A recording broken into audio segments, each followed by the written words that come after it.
네, 여러분 안녕하세요.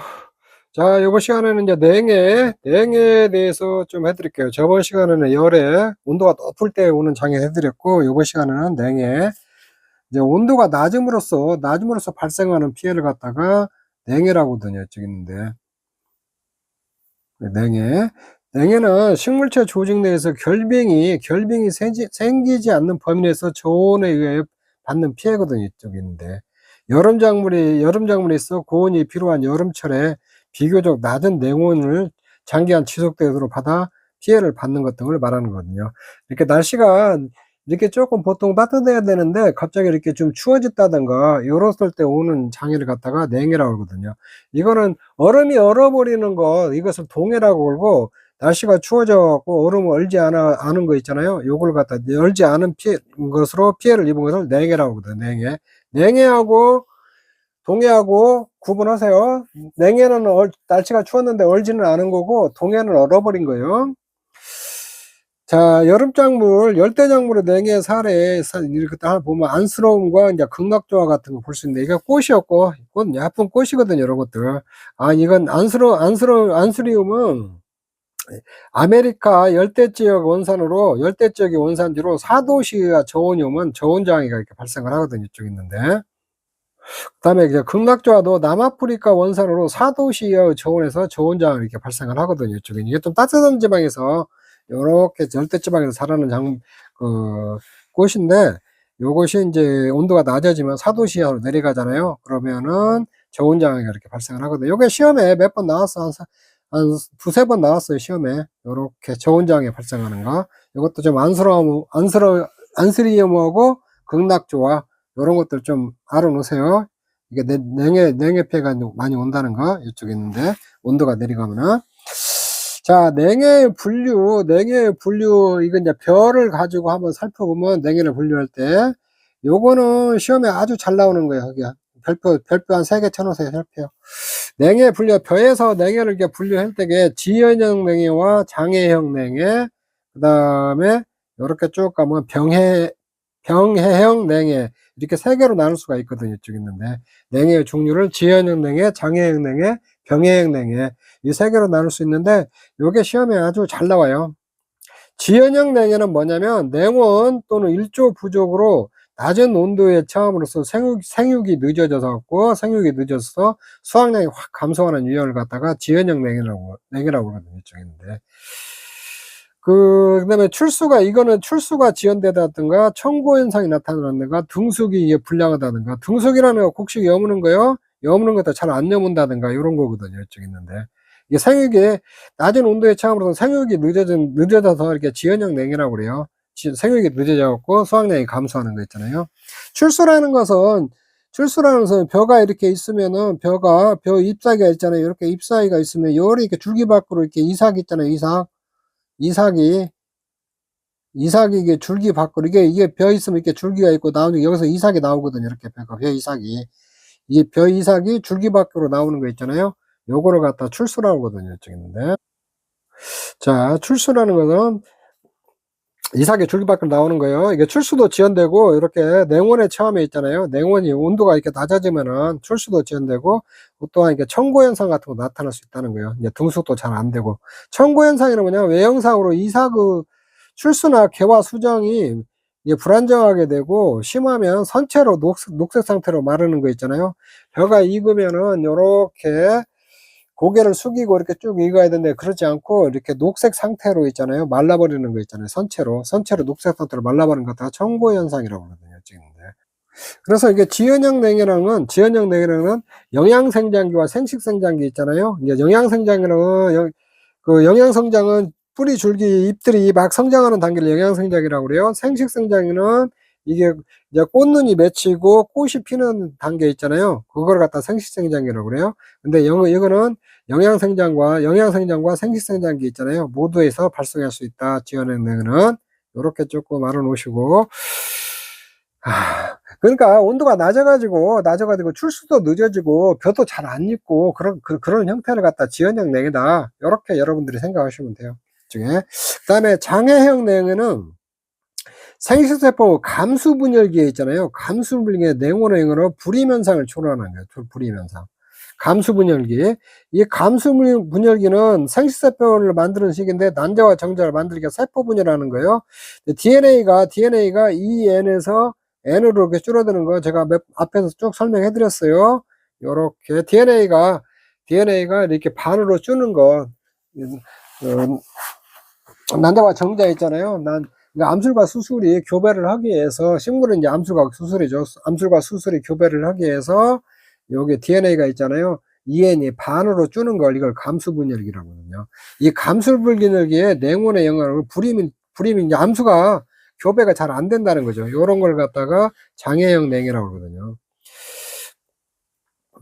유수 형성기, 출수 개화기까지 있잖아요. 기간에 냉온의 영향을 받으면 생식기관이 정상적으로 형성되지 못한다는 거예요. 유수 형성기라는 건 출수 30일 전이요. 출수 30일 전. 벼도 이렇게 우리가 뭐 육안으로 봤을 때 꽃 같은 것은 안 보이지만, 그 벼도 꽃이 잠깐 피어요. 잠깐 피어가지고, 여기 암술과 수술이 교배해가지고, 이렇게 벼가 이렇게 알이 만들어지고, 그게 밖으로 이렇게 출수를 하거든요. 이쪽에 있는데.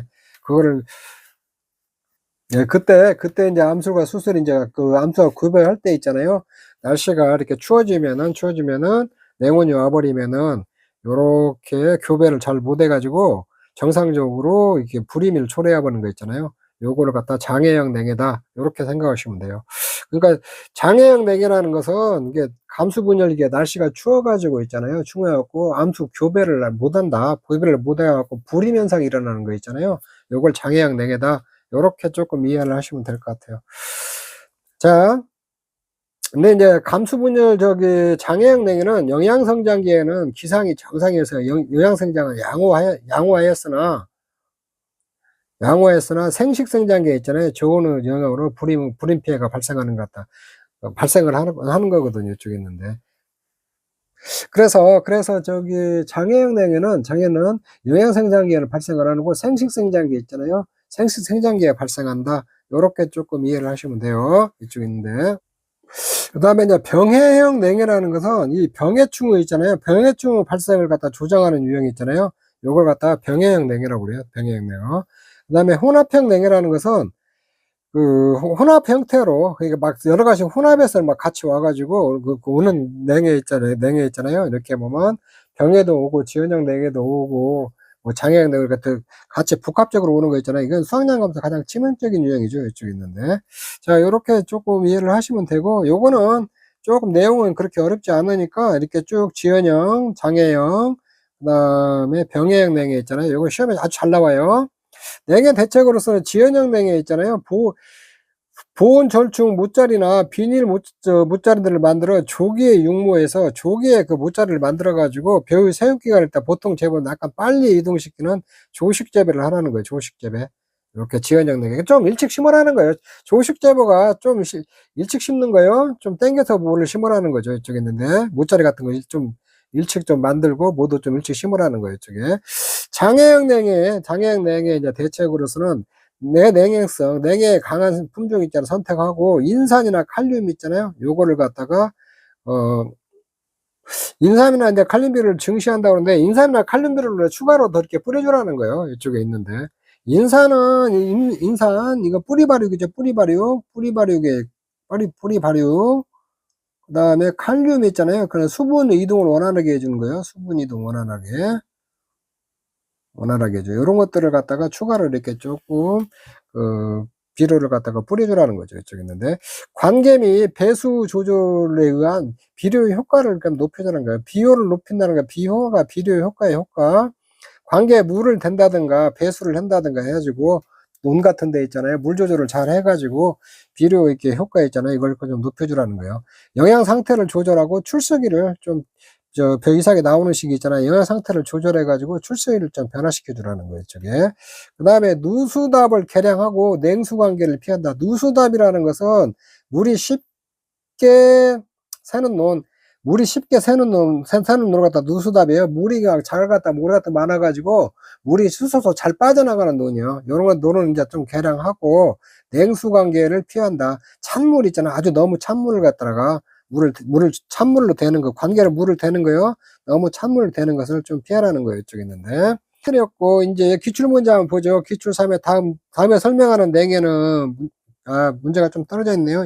자, 이건 무슨 내용을 갖다 설명하고 있는지 한번 보라는 거예요. 냉온에 대한 저항성이 약한 시기인 감수분열기가 딱 나오잖아요. 딱 나오면 벌써 여러분들 딱 생각해야죠. 요거 감수분열기의 저온에 노출된 부분 수정이 안 돼요. 불임현상을 초래한 냉해다. 요거 장애형 냉해잖아요. 장애형 냉해. 이거 장애형 냉해요. 장애형 냉해 아닌 거 장애형 냉해. 이걸 가의 장애형 냉해가 딱 나와야 돼요. 자, 가는 장애형 냉이고, 냉온에 의한 생육부진으로 외부 병원군의 침입에 대한 저항성이 저하되어 병이 발생하는 냉해 있잖아요. 병원군에 대한 병항성이 이건 병해형 냉해죠. 그냥 답은 딱 보면 나오죠. 가, 장애형 냉해, 나, 병해형 냉해. 자, 이렇게 문제가 나와요.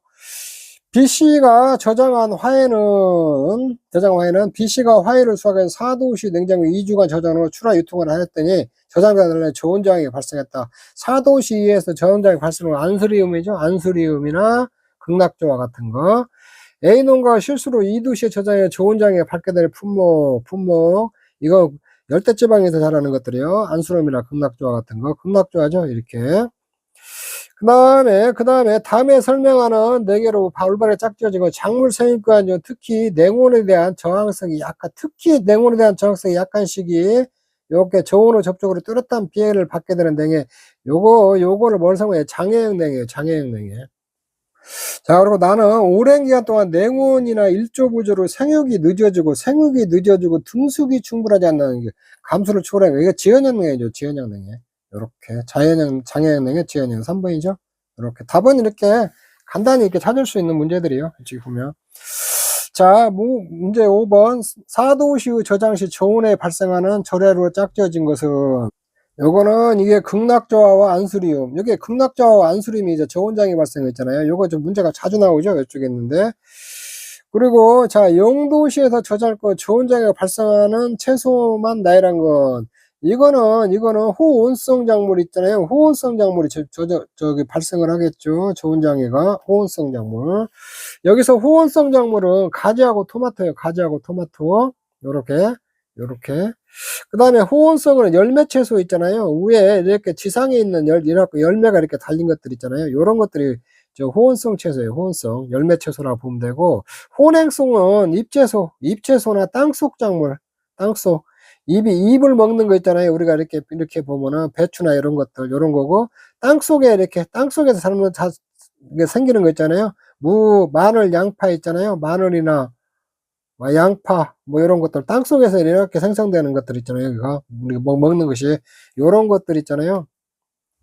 야, 요런 것들이 이제 혼행성 작물이에요. 혼행성. 이건 여기 다 혼행성이죠. 이쪽에. 여기는 호온성이고, 고온에서 커야 되고, 저온장애가 발생하겠죠. 이렇게 있는데. 근데 여러분들이 이게 열매 채소 중에서 딸기 있잖아요. 딸기만 혼행성이에요. 딸기만 혼행성이니까, 요것은 좀 기억해 놔야겠죠. 딸기는 혼행성이에요. 이렇게. 자, 이제 한 해에 대해서 좀 설명해 드릴게요. 한 해. 이 한 해는 갖다 동해. 얼어버리는 거예요. 건조해도 한 해라고 하는데, 요 한 해는 갖다가 동해를 말해요. 동해. 요 한자, 이 한 해는 동해를 말한다. 이거 쉽게 해서 0도씨 빙점 아래 온데서 작물 조직 내에 결빙으로 받는 피해로 월동작물에서 흔히 한 해를 입는다. 요렇게.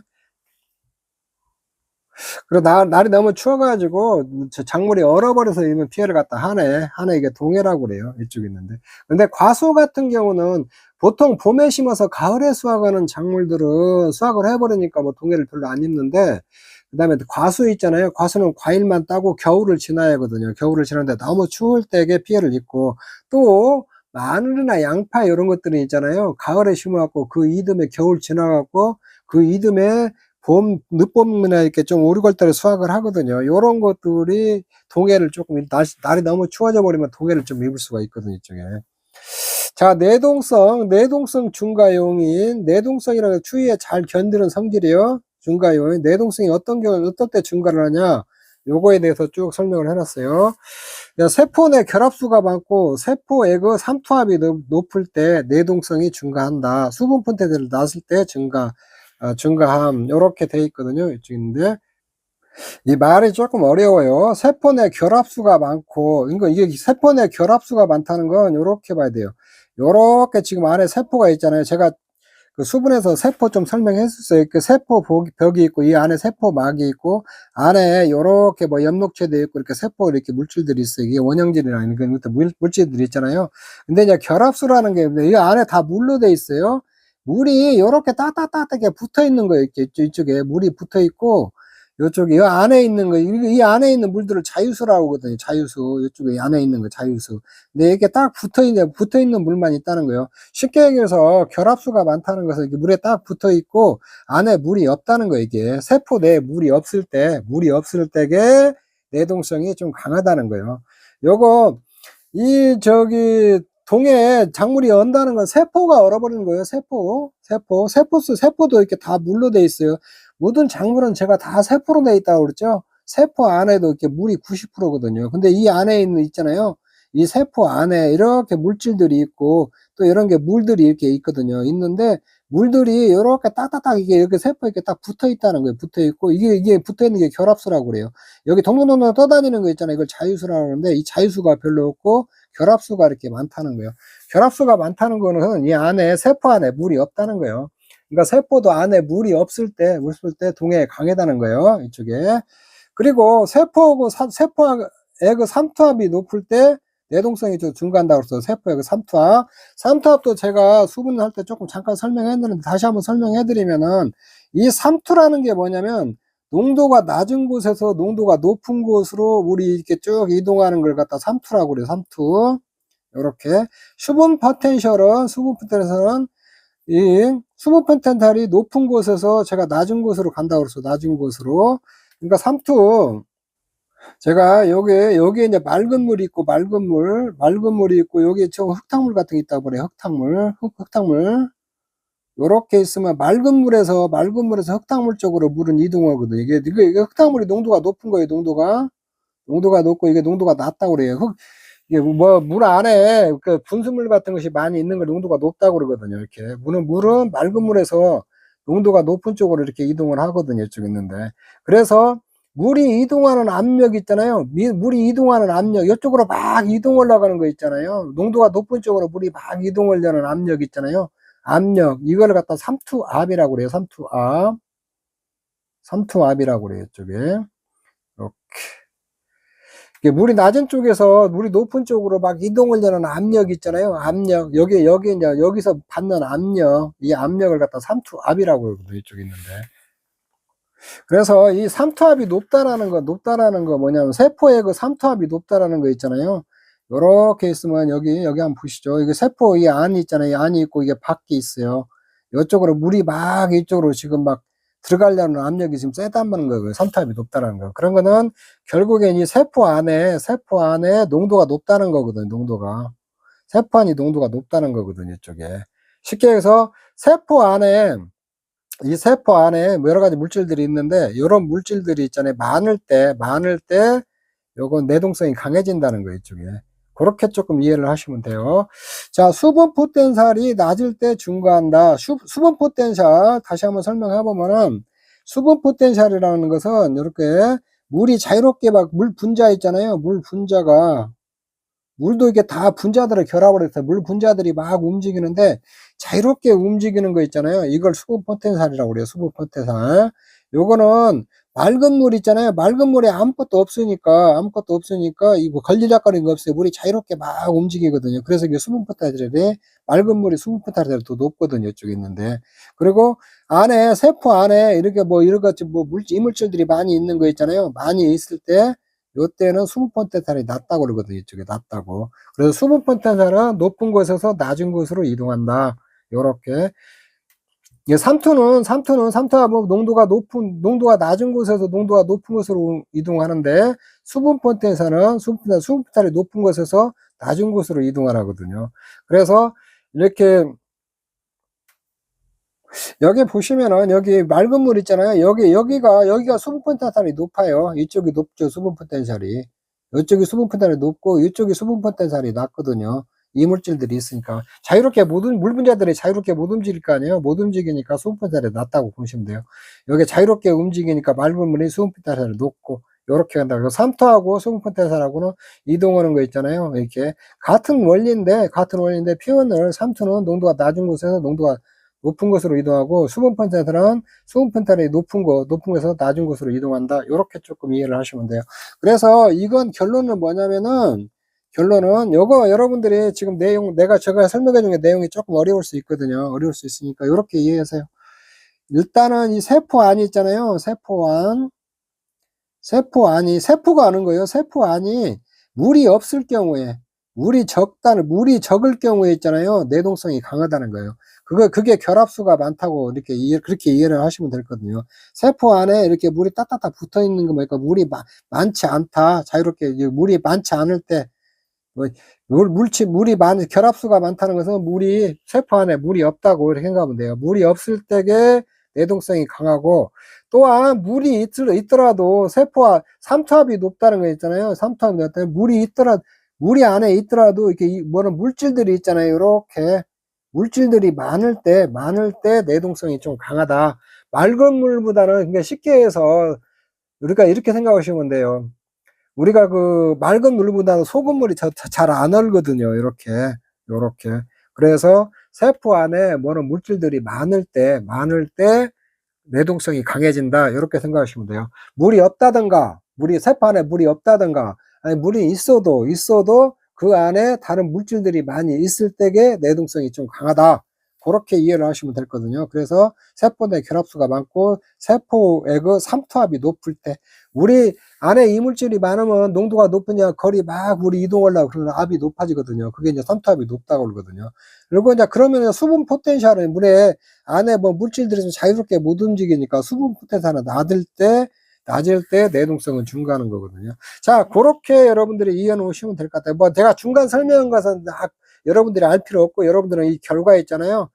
세포 내 결합수가 많고, 세포 삼투압이 높을 때 내동성이 증가한다. 그리고 수분 포텐셜이 낮을 때 내동성은 증가한다. 그것만 여러분들이 좀 알고 계시면 돼요. 그거 설명하려고 지금 제가 이렇게 쭉 설명을 했거든요. 약간 조금 어려우니까 여러분들이 시험에 그렇게 깊이까지는 안 나오니까 이런 결과만 딱 알면 될 것 같아요. 자, 두 번째, 전분 함량이 낮고 당, 칼슘, 칼륨, 마그네슘 함량이 높을 때 내동성이 증가한다. 요렇게 조금 이해를 하시면 되거든요. 근데 요렇게 이제 문구를 이제 적어져 있는데, 요게 이제 무슨 말이냐면, 이제 여러분들이 전분이 뭐고 이제 당이나 이런 것들을 조금 이해를 해야 되거든요. 자, 광합성 결과로 여기 이제 내가 그림을 그렸는데, 광합성 결과로 만들어진 거 있잖아요. 하나 있잖아요. 하나. 요게 포도당이라고 그랬어요. 포도당. 이게 하나가 이제 광합성 결과로 만들어지는 게, 물과 이산화탄소가 햇빛 받으면 포도당과 산소가 만들어지잖아요. 그게 하나가 포도당이에요. 하나 만들어진 게 하나. 그러면 이 포도당 두 개가 합쳐진 거 있잖아요. 광합성 결과 맞춰진 거 두 개가 합쳐진 게 설탕이거든, 설탕. 그리고 요게 이제 포도당 있잖아요. 요게 여러 개 이렇게 두 개 이상으로 이렇게 합쳐진 것들이 있잖아요. 요게 전분이에요, 전분. 이걸 전분이라고 하거든요, 저기 있는데. 자, 요거는 조금 알아놓으세요. 하나가 설탕. 이것도 시험에는 안 나오는데 조금 이해만 하라는 거예요. 하나가 포도당이고, 이게 두 개가 이렇게 뭉쳐진 게 설탕이고, 여러 개 뭉쳐진 게 전분이다. 그리고 이제 식물체 내에서 이게 광합성 결과로 만드는 포도당 있잖아요. 포도당은 이게 두 개씩 돌아다녀요. 두 개씩. 딱 두 개씩 뭉쳐갖고 설탕 형태로 이동을 하거든요. 이쪽에 있는데. 그래서 식물도 이렇게 보면은 참 신비롭고 사람과 이렇게 똑같고 살아있는 생명체라는 걸 이렇게 알 수가 있거든요. 그래서 전분 함량이 낮고 당이나 칼슘, 당, 그 다음에 당이라는 것은 이게 포도당이죠. 이게 포도당, 탄수화물 이런 것들 당이라고 그래요. 그 다음에 칼슘, 그 다음에 칼륨, 마그네슘 함량이 높을 때 내동성이 증가한다는 거예요. 그래서 당이나 칼슘, 칼륨, 마그네슘 있잖아요. 이런 것들은 세포가 결백하는 걸 억제하는 역할을 해주거든요, 이쪽에. 그러나 이제 당분이 이제 이렇게 당이 하나가 포도당이다, 당이다 그랬어요. 이렇게 여러 개 뭉치는 전분으로 전환돼요. 전분 함량이 많아지면 전분잎은 원형질을 파괴함으로 내동성이 저하된다는 거거든요. 요렇게 이제 세포 안에 있잖아요. 세포 안에 요렇게 전분들이 있잖아요. 전분들이 이렇게 이동을 해가지고 이런 게 이제 포도당이나 이런 것들이 이게 세포 안으로 있잖아요. 이렇게 쭉 이동을 해 가지고 이게 전분 형태 있잖아요. 여러 개를 이렇게 전분잎이 이렇게 만들어지잖아요. 전분이 만들어지면은 요런 것들은 요 안에 있는 세포, 이게 원래 있던 세포들 있잖아요. 세포 뭐 엽록체나 엽록소, 뭐 엽록체, 뭐 요런 것들 있잖아요. 안에 있는 세포 안에 있는 물질들 있잖아요. 물질들을 이 원형질을 이렇게 이걸 원형질 있잖아요. 세포 안에 움직이는 물질들 있잖아요. 이게 이 전분이 들어서 파괴시켜 버린다는 거거든요. 파괴시켜 버리니까 쉽게 해서 여기 안에 있는 이제 파괴시켜 버리니까 여기 요런 것들이 없으면, 안에 물질들이 없으니까, 물질이 없으면은 제가 아까 설명드렸죠. 물질이 없을 때게 그 동해가 좀 잘 걸린다고. 맑은 물보다는 물질이 있는 물체 안에가 어떤 물질이 있을 때게 동해에 잘 안 걸린다, 잘 안 온다고 그랬죠. 근데 요렇게 전분잎이 이렇게 있잖아요. 요 안에 들어와 가지고, 세포 안에 들어와 가지고 요런 이렇게 엽록체나 이런 것도 싹 파괴시켜 버리니까 안에 물질이 없어지잖아요. 물질이 없어지면은 거기에 내동성이 이렇게 저하된다는 거거든요. 자, 그거 설명한 거예요. 이쪽에 있는데. 그래서 요것도 요런 좀 많이 어려우니까 요것만 아세요. 전분 함량은 낮아야 된다는 거예요. 낮아야 되고, 당이나 칼슘, 마그네슘 있잖아요. 요런 함량이 높아야 내동성이 증가한다. 요런 결과만 여러분들이 좀 이렇게 알아놓으시면 될 것 같아요. 그리고 포복성 작물 있잖아요. 포복성 작물이나 고구마나 호박이나 수박 같은 거 있잖아요. 이렇게 가지들이, 이렇게 줄기들이 긴 것들 있잖아요. 요런 것들이 내동성이 좀 강하다는 거예요. 이렇게. 그다음에 영양생장기 있잖아요. 영양생장기가 생식생장기보다 내동성이 강하다는 거예요. 생식생장기 내동성이 극히 약하다. 생식생장기가 더 내동성이 약해요. 경화와 AB 처리하면 내동성이 중화한다. 요거는 경화라는 건 뭐냐면, 그래서 경화라는 것은 뭐냐면, 점진적으로 이렇게 어떻게 추위에 이렇게 쭉 내놓는 거예요. 이렇게.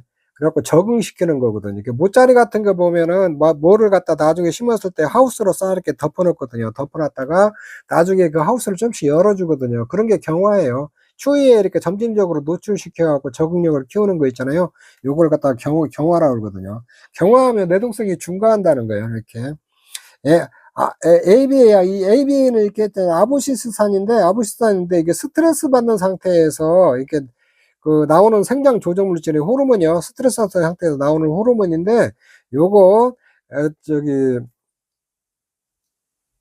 그래서 이제 ABA 아부시스산이 증가하면 휴먼 상태에 들어가 버려요. 이렇게. 그렇게 수분 같은 거에 부족하면은 아부시스산 같은 이렇게 증가하거든요. 이렇게. 그렇게 그 스트레스 받았을 때 나오는 그 호르몬인데, 이 호르몬이 정말 휴먼 상태에 들어가거든요. 휴먼 상태에 들어가면은 내동성이 증가한다고 그랬죠. 여기 이제 밑에 나오네. 휴먼 상태 때는 내동성이 증가한다. 아부시스산 처리 같은 거 하면은 이게 휴먼 상태에 좀 들어간다는 거 이쪽에 있는데, 그래가지고 내동성이 좀 증가한다. 요렇게 이해를 하시면 돼요. 그래서 경화와 AV 처리하면 내동성이 증가한다. 요렇게 좀 알아놓으시고, 잎눈이 꽃눈보다 내한성이 더 강하다.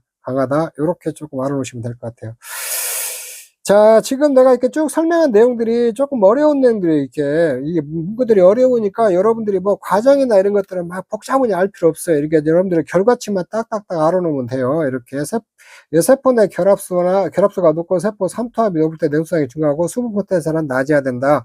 전분 함량이 낮고 당이나 칼슘, 마그네슘이 높을 때 내동성이 증가하고, 포복성 작물은 이제 내동성이 강하고, 그다음에 생식생장기의 내동성이 극히 약하다는 걸. 그리고 경화와 ABA 아부시산 처리하면 내동성이 증가한다. 요렇게. 그리고 휴먼 상태 때는 내동성이 증가하고, 잎눈이 꽃눈보다 내한성이 강하다. 요런 결과만 이렇게 여러분들이 좀 알아놓으시면 될 것 같아요. 근데 이제 한해 예방대책이라고 나오는데, 동해 예방대책, 이제 주로 과수 예방대책에 대해서 좀 알아볼게요. 과수 먼저. 과수작물은 이렇게 수확을 하고 겨울을 나야 돼요. 이렇게 해가지고.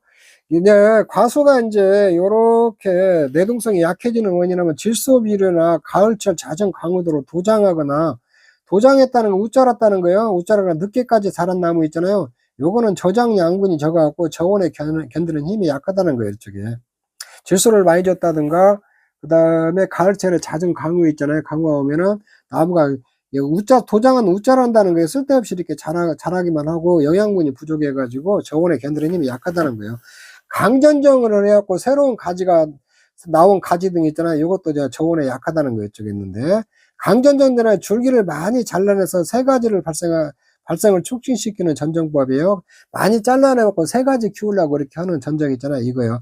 강전정을 해가지고 새로운 가지가 이렇게 나오잖아요. 그 가지들은 저온에 약하다는 거예요. 이렇게 영양분들이 부족해갖고. 또한 토양이 건조나 과습한다든가 과다결실을 했다든가 영양결핍, 병해충 피해로 인한 조기 낙엽 등으로 수세가 쇠약게 나면 또 체내에 저장 양분이 부족하여 저온에 해는 견디는 힘이 약하다는 거예요. 이쪽에. 수세가 쇠약하다는 것은 여러분 수세가 나무 이제 크고 울창하고 이렇게 울창하고 크게 자라는 걸 수세가 좋다고 그러거든요. 이쪽에. 근데 좀 빈약하다 수세가 쇠약하다는 것은 나무가 비실비실하다는 거 요렇게 조금 이해를 하시면 돼요. 요런 거. 그래서 요런 것들은 이제 과수가 이런 상태에 있을 때에 이 대책은 뭐냐? 배수 관리로 토양에 이제 과습하지 않게끔 이렇게 관리를 해주고, 강정전정을 피하고, 강전정 너무 깊게 하는 전정 있잖아요. 가지 쳐주는 걸 전정이라고 그래요. 그걸 피하고 분지 각도를 넓게 한다. 이 분지 각도라는 게 뭐냐면 나무와 나무 사이의 각도를 갖다 분지 각도라고 그래요. 이렇게 나무가 있고 이게 가지가 있잖아요. 이렇게 가지가 있으면 가지 사이의 각도를 이렇게 45도로 해주는 게 좋다고 그러게. 요거를 갖다 분지 각도라고 그러거든요. 이 분지 각도를 좀 넓게 해가지고 이쪽으로 햇빛이 잘 들어야, 햇빛이 이렇게 잎사귀들 있잖아요. 이렇게 잎사귀들인데 햇빛이 잘 받아야 광합성을 할 거 아니에요. 이쪽에 있는데. 그래서 분지 각도를 좀 넓게 해준다는 거예요. 그 다음에 과다하게 결실되지 않도록 적과를 해준다는 거예요. 이쪽에 있는데. 이제 과일이 너무 많이 달려있으면 거리 영양분이 다 가버리니까 나무들의 영양분이 좀 못 가니까 너무 과일이 너무 많이 달리지 않게 그럼 적과도 이렇게 해주라는 거예요. 이쪽에 있는데. 기타 예방대책으로는 내동성 작물이나 품종 선택, 이거 당연한 거죠. 효리 구파 재배한다는 효리 구파 재배를 하는 거예요. 일항을 세우고 고랑을 깊게 해서 재배한다. 효리 구파랑에다 이제 고랑에다 재배하는 거다. 고랑에다 재배하는 거 효리 구파라는 거다. 고랑. 요렇게 일항이 있고 요렇게 고랑이 있잖아요. 일항을 높게 하고 이따 고랑에다가 요렇게 좀 재배를 하라는 거예요. 그러면은 추위가 좀 덜 탈 거 아니에요. 이렇게 담합으로 지온을 유지하는, 담합을 밟아주는 거예요. 이렇게 밟아가지고 땅의 온도를 좀 유지시켜 주라는 거고, 칼륨을 시비하고 칼륨은 뿌리 발육을 튼튼히 하는 거예요. 칼륨 비료 같은 거 좀 주라는 거죠. 저기 예방대책으로. 자, 요렇게 해서 한우 예방대책에 대해서 이렇게 쭉 알아봤고, 그 다음에 한 해 이제 발생했을 때, 동해가 왔을 때 응급대책으로 뭐가 있냐, 응급대책. 그 응급대책은 응급하게 그게 대책을 세우는 거예요. 저녁에 관계를 해주라는 거예요. 저녁에 물을 좀 대주라는 거예요. 관계는 물 대는 거예요. 서리가 예상될 때 저녁에 충분히 관계하면은 물이 가진 열이 가해지고, 또한 지중열이라는 땅속의 열이요. 땅속을 열어서 빨아 올리면서 수증기가 지열 땅표면에 나는 열을 있잖아요. 발산을 마서 동상해를 방지할 수 있다는 거예요.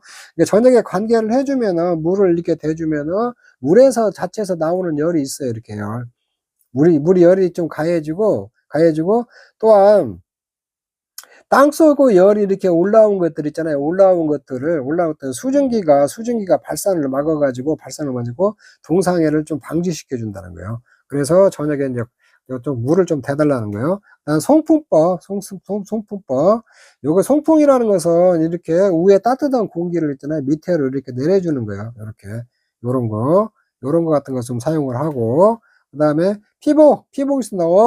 이형이라는 것은 집으로 여기 물건이요. 거적이나 플라스틱 필름 같은 거 작물질을 직접 피복을 좀 해주라는 거예요. 피복을 해주고, 연소법, 톱밥, 안개 등 연료를 태워서 여러 개의 작물을 보내는 방법이 있잖아요. 요걸 연소법이라고 하거든요. 살수경비, 작물의 표면에 물을 조금, 작물체 표면 있잖아요. 작물체 표면에 물을 이렇게 좀씩 뿌려주라는 거예요. 이렇게. 그래서 이거 잠깐 설명하면, 얼음이 물이 되는 걸, 얼음을 고체, 물을 액체, 수증기를 기체라고 그래요. 이렇게. 얼음이 물이 되고, 물이 수증기가 되고 있잖아요. 요렇게 해서 공중으로 이렇게 빠져나가잖아요. 요때는 주변에 열을 흡수해요. 얼음이 녹아갖고 물이 되고, 물이 수증기가 될 때 있잖아요. 요건 열을 흡수를 하거든요. 반대로 수증기가 물이 되고 물이 얼음이 되는 과정 있잖아. 이때 또 열을 방출하거든요. 이쪽에 있는데 요렇게 조금만 여러분들이 알고 있으면 돼요. 그래서 수증기가 물이 되고 물이 얼음이 될 때 있잖아요. 이때는 열을 방출하고, 거꾸로 얼음이 물이 되고 물이 수증기가 될 때는 주변에 열을 흡수를 하거든요. 이쪽에 있는데 그래가지고 살수경비에 있잖아요. 얼면서, 그래서 표면에 물을 뿌려주는 거예요. 물을 뿌려주면은 여기서 살포시 이렇게 있잖아요. 얼면서 살포시 오면서 거기서 열이 나와가지고 동해에 잘 안 걸리거든요. 이쪽에 있는데. 그래서 살수경비법을 이렇게 응급대책으로 있잖아요. 작물에 물을 이렇게 좀 뿌리느라는 거거든요. 이쪽에 있는데. 작물의 응급대책 전역에 관계하고 송풍법, 피복법, 연속법, 살수경비법 있잖아요. 이런 것들 조금 이렇게 좀 알아놓으세요. 자, 그 다음에 한 해 사후대책에는 한 해에 왔을 때 동해가 이제 걸렸을 때 어떻게 되냐면 속효성 비료는 추비, 덧걸음이라고 덧거든. 연면시비, 뿌리 말고 잎사귀에다가 연면시비로 생육을 이렇게 촉진시켜 주라는 거고, 병해충도 방제도 이렇게 철저히 하라는 거예요. 사후적으로. 이렇게. 이 상해라는 것은 상해는 이 서리해를 말해요. 서리해. 그러니까 설이 제가 이제 앞전에도 좀 설명을 했는데, 이게 물이 있잖아요. 이 물이 이게 증발하면 이게 수증기가 돼요. 수증기가 돼서 이렇게 지표, 이거 높이 올라가고 막 비도 오고 우박도 내려오고 그러는데, 요게 지표면 부분 있잖아요. 지표면 부분. 지표면에서 이렇게 이 수증기가 응결점이라는 게 있어요. 응결점이 이렇게 있으면 여기서 이렇게 뭉치거든요. 이렇게 물이 뭉쳤다가 날이 더 추워갖고 어느 점 이하로 내려가면은 어느 점 이하로 내려가잖아요. 어느 점 이하로 내려가면 이게 서리가 돼요. 서리. 이게 서리거든요. 이렇게 서리가 되는데, 주로 이제 서리는 4월 중순에도 5월 하순 사이에 거쳐서 이렇게 좀 나타나거든요. 4월 중순에 5월 중순 이렇게. 낮에는 이제 쾌청하지만 기온이 낮고 밤이 되어 이제 급격하게 기온이 내려가면 이게 서리가 되면 어느 점 이하로 내려가면 서리가 되거든요. 이쪽에 있는데. 그래서 서리는 주로 이른 봄에 파종하는 작물이나 과수, 꽃이 있잖아요. 꽃에 상해를 입히는 일이 많거든요. 이쪽에 있는데. 그래서 상해는 이쪽에 보면 여러분들이 이렇게 보면은 서리 내려가고 있잖아요. 이렇게 보면은. 이른 봄이나 이런 쪽에 이렇게. 그리고 이제 반면에 동해는 더구나 겨울 동안 작물이 추위로 얼어서 비해를 주는 거 있잖아요. 이런 걸 동해라고 말하거든요. 근데 서리 대책은 동해 대책하고 똑같다 보시면 돼요. 이쪽에 있는데. 그래서 상해는 설이다. 서리로 피해를 입은 것을 상해라고 하고, 얼어서 피해를 입은 것을 동해라고 한다. 이렇게 조금 이해를 하시고, 서리는 이른 봄에 좀 많이 나타난다. 그래서 이른 봄에 꽃 피고 그런 것들 있잖아요. 과수나 이런 것들이 좀 피해를 본다. 이렇게 조금 이해를 하시면 될 것 같아요. 기타 이제 냉해 동해의 형태에 대해서 조금 더 알아보면, 배나무 있잖아요. 배나무 경우 꽃이 일찍 피는 따뜻한 지역에서 늦서리 피해가 많다. 그래서 이제 배나무 있잖아요. 이 배나무. 이 시험에 잘 나와요. 이렇게. 배나무가 늦서리 피해가 많다는 거예요. 이쪽에. 이 핵과류는 일찍 개화함으로써 늦서리 피해에 민감하다는 거예요. 이렇게. 핵과류라는 게 뭐냐면, 이렇게, 여기 복숭아나 자두 살구 있잖아요. 요렇게 안에, 이 과일 안에 이렇게 씨가 이렇게 크게 들어있는 거 있잖아요. 핵처럼 크게 들어가 있어갖고, 이걸 핵과류라고 하거든요. 이쪽에. 이 복숭아나 자두 살구 같은 거. 요런 것들이 일찍 개화해가지고 늦서리 피해를 또 이렇게 많이 본다는 거예요. 그리고 잎눈이 꽃눈보다 내한성이 강해요. 꽃눈이 강해서 잎눈이 더 추위를 잘 견딘다. 이렇게 이해를 하시면 되고, 서리를 방지하는 방법에는 방상팬을 이용한다든가, 방상팬이라는 게 위에서 이렇게 높게 또 위에서 이렇게 바람을 넣어가지고 이렇게 있잖아. 위에 따뜻한 공기를 밑으로 이렇게 보내주는 거예요. 보내주는 역할을 하는 게 방상팬이요. 톱밥, 왕겨는 씨 같은 벼 껍질 있잖아요. 껍질, 요런 거 태우기 등을 하면은 서리가 좀 방지할 수 있다는 거예요.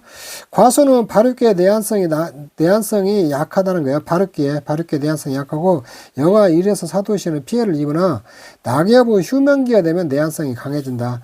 낙엽이 다 떨어지고, 이렇게 휴면기가 들어가잖아요. 겨울에 들어가면은, 과수 나무나 이런 것들 있잖아요. 그런 것들은 내한성이 좀 강해진다는 거예요. 휴면기에 좀 그 내한성이 강해진다는 거예요. 우리가 사람은 낮에 일하고 밤에 자고 그러잖아요. 과수들은 요렇게 겨울이 되잖아요. 겨울이 되면은 휴면기에 들어가요. 낙엽까지 다 떨어지고 그러면 그때는 좀 내한성이 강하다. 요렇게 좀 이해를 하시면 되고, 벼는 이제 모짜리, 수인기, 등숫기에 냉해를 좀 받기가 쉽다는 거예요. 수인기라는 건 이삭이 불룩하게 배는 시기예요. 요런 때 냉해 받기가 쉽다. 요렇게 좀 이해를 하시면 될 것 같아요. 자, 기출에 나왔던 건데, 과수작물의 동해 및 상해에 관한 설명을 옳지 않은 것은 배나무 꽃이 일찍 피는 따뜻한 지역에서 늦스리 피해가 많이 온다고 그랬죠. 요거 핵가류, 뭐 살구나 이런 것들 있잖아요. 안에 씨가 있는 거 있잖아요. 이거 늦스리 피해에 민감하다고 그랬죠. 그 다음에 꽃눈이 입는 분보다 내한성이 강하다. 꽃눈이 입는 분, 입눈이 내한성이 더 강하죠. 이쪽에 있는 게 잘못됐죠. 3번이. 서리 방지를 막는다. 방사팬이나 완교 태우기 등이 있다. 요건 뭐 맞는 얘기죠. 이쪽에. 2번 다음 가로에 들어갈 내용을 순서대로 옳게 나뉘라는 것은 과수작물의 동해 및 서리 피해는 배나무, 여기 들어갈게 배나무요. 배나무 경우 꽃이 일찍 피는 따뜻한 지역에서 늦서리 피해가 많이 일어난다. 최근에는 온난화 용도 개화기가 빨라져서 뭐 핵가루 있잖아요. 핵가루 안에 씨들 핵가루에서 서리 피해가 빈번하게 발생한다. 그 다음에 송풍법이죠. 송풍법은 상층은 동계아를 불러내어 가수원의 기원전을 막아주는 방법이다. 이런 거거든요. 이런 게 기출에 나왔던 것들이 반복해서 지문에서 계속 나와요. 이쪽에 보면은. 이렇게 여러분들이 찾아내면 되겠죠. 그 다음에 다음은 다 낙엽 가수 가을 노화 기간에 자연적인 기온 저하가 내한성 증대를 위해 점진적으로 저온에 노출하는 거 뭐였어? 점진적으로 저온에 노출돼 가지고 적응을 하게 만드는 걸 경화라고 그러죠. 경화. 이쪽에. 이게 춘화는 이제 좀 저희 가서 또 뒤에서 배울 거예요. 그때 가서 배우도록 하시고 이런 것들을 경화라고 그래요. 경화. 적화는 꽃을 따주는 거죠. 이쪽에 있는데. 자, 그리고 문제 4번. A농가 가수작물 재배 시 동해를 예방하기 실시할 수 있는 조치가 아니어서 과실 수확 전에 토양의 질소를 수확 전에 질소 시비하면 안 된다고 그랬어요, 이거. 질소가 과다하면 수분 함량이 높아지고 세포벽이 얇아져서 각종 정확성이 약화돼요, 이쪽에 있는데. 그리고 이게 나무가 뭐 웃자라가지고 영양분도 없고 그래가지고 추위에 굉장히 약하거든요, 이쪽에. 그래서 그 질소를 과다하게 시비하는 것은 피해야 되거든요, 이쪽에. 과다하게 결실되지 않도록 적과를 실시한다. 배수 관리를 통해 토양의 과습을 방지한다. 이게 맞는 거죠. 강전절과 분지 같은 건데 이걸 1번이 틀렸죠. 질소 과실 수확 전에 이게 토양에 질소 시비를 너무 많이 하면은 그게 막 웃자란다가 세 가지가 나가지고 이렇게 고개 추위나 이런 것들이 굉장히 약하다는 거예요. 이렇게. 그래서 그때 질소도 많이 필요한데 질소가 요렇게 줄기 성장에 관여한다고 해서 줄기 성장. 근데 이게 줄기 성장에 관여하는데 작물이 자라나는 거, 질소가 많으면 작물이 잘 자라요. 이렇게 해가지고. 근데 이제 요가 이제 그 어떠한 한 가지 역할만 하는 게 아니라 필수 원소들 있잖아요. 다양한 역할을 해요. 그 중에서 주된 역할이 질소가 줄기 성장에 관여한다. 요렇게 조금 이해를 하시면 될 것 같아요. 자, 문제 5번. 과수작물은 서리 피해가 가능합니다. 밑줄 지은 부분에 옳은 것은 최근 지구 온난화에 따른 기상이므로 개화기가 빠른 핵과류에서 피해가 분번히 발생한다. 자, 서리 피해라는 것은 핵가루 있잖아요. 빈번하게 발생한다고 그랬죠. 꽃이 좀 일찍 피어갖고 민감하게 반응한다고 그랬잖아요. 가수원이 강이나 저수지 옆에 있을 때 발생 확률이 높았다. 왜 그러냐면 이렇게 서리가 뭐냐면은 이게 수증기 있잖아요. 수증기가 얼은 거거든요. 지표면에 수증기가 얼은 거거든요. 그럼 수증기는 물이 증발한 거잖아요. 물이 이렇게 증발한 거거든요. 강이나 저수지 옆에 있을 때 발생 확률이 더 높겠죠. 따라서 일부 동에서 상층의 더운 길 아래로 불어내어 가수원의 기온 조절을 막아주는 송풍법을 사용하고 있다는 거죠. 이거 다 맞는 얘기죠. 기억니은트 이거. 요거 기출에 나왔던 문제들 이렇게 좀 응용한 거죠. 이렇게 해가지고 저게. 그래서 여러분들이 이렇게 문장을 만들어도 이렇게 점점 이제 갈수록 이렇게 문장을 막 꼬아요. 이렇게 나왔다. 근데 기출에서 나왔던 문장 있잖아요. 문장에 있는 문제들을 이렇게 꼬는 경향이 있으니까 그렇게 기출에 맞춰가지고 그런 식으로 공부를 하면 될 것 같아요. 있는데. 자, 요건 이제 농산물 품질관리사 시험에 나왔던 문제 제가 하나 그냥 가져와 봤거든요. 가수원의 늦서리 피해 대책으로 옳은 것은 상업용 빙액세균을 살포하여 피해를 예방한다. 빙액세균이라는 건 세균을 얼게 하는 거예요. 이 세균을 얼게 하는 걸 빙액세균이라고요. 세균을 얼게 하면 안 되죠. 이쪽에 세균을 얼게 하는 것이 빙액세균. 이건 조금 말이 안 되는 거고. 바람을 밀면 수채의 온도가 낮아져 피해를 받기 쉽다. 이것도 틀린 말은 아닌데 바람이 불면은 위에 있는 물이 많이 빠져나오고 새로운 물이 들어오니까 바람이 불면은 이게 기공을 통해서 물이 잘 빠져나가요. 그리고 뿌리로부터 새로운 물이 들어오니까 온도가 낮아지거든요.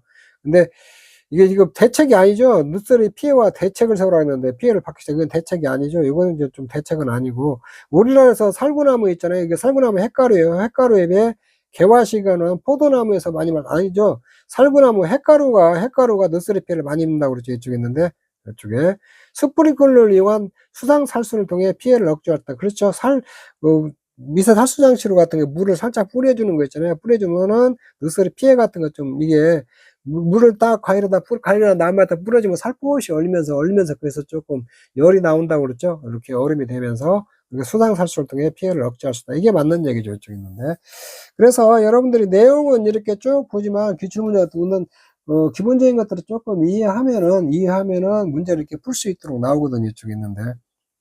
그래서 여러분들이 조금 이번 시간은 좀 어려울 수도 있어요. 어려울 수도 있는데 이런 거 뭐 과정이나 이런 거 중간 과정 같은 거 좀 뭐 구체적으로 알 필요 없고 결과만 이렇게 조금 알아 가지고 문제 풀 수 있을 정도로만 이렇게 공부를 해 놓으시면 될 것 같아요. 네, 여러분 수고하셨습니다. 이번 시간 여기서 마치도록 하겠습니다.